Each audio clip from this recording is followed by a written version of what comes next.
Good Monday afternoon to you all, my friends.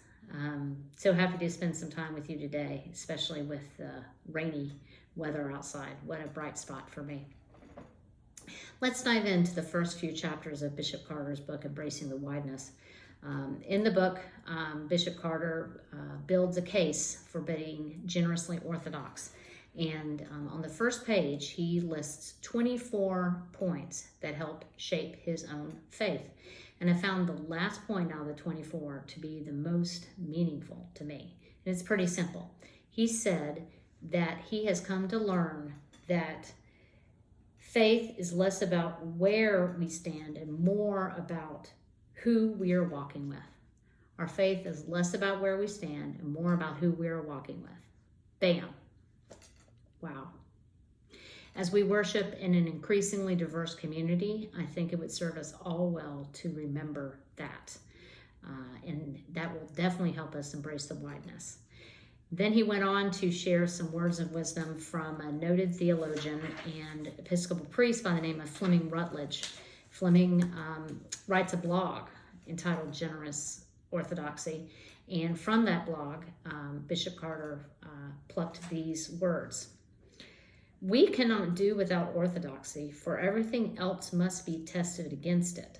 But that orthodox, or traditional classical, Christian faith should by definition always be generous, as our God is generous, lavish in his creation, binding himself in an unconditional covenant, revealing himself in the calling of a people, self-sacrificing in the death of his Son, prodigal in the gifts of the Spirit, justifying the ungodly, and indeed offending the righteous by the indiscriminate use of his favor.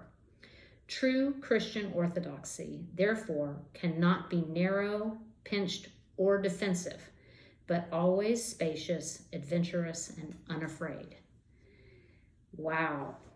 Don't you just love those words? The indiscriminate use of his favor.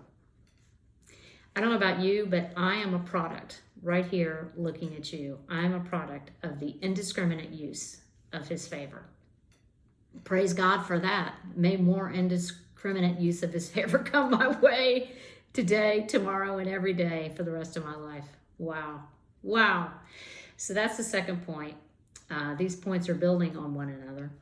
And the third point, throughout this book, Bishop Carter uses scriptural references. And in the first section, he referred to a lot of parables. And the parable he referred to in this first section was the one of the Prodigal Son. And I'm pretty confident that we all know that story. But in sharing that story with his readers, he reminds us that the grace we receive and the grace all of us as God's children receive is complicated. Meaning we as people here on earth who look through a mirror darkly and don't quite make sense of things that are happening here on earth, but will obviously understand it far more when we get to the other side. We don't understand the grace that is indiscriminately given in that favor. We don't understand it. We can sometimes feel that we have been wronged.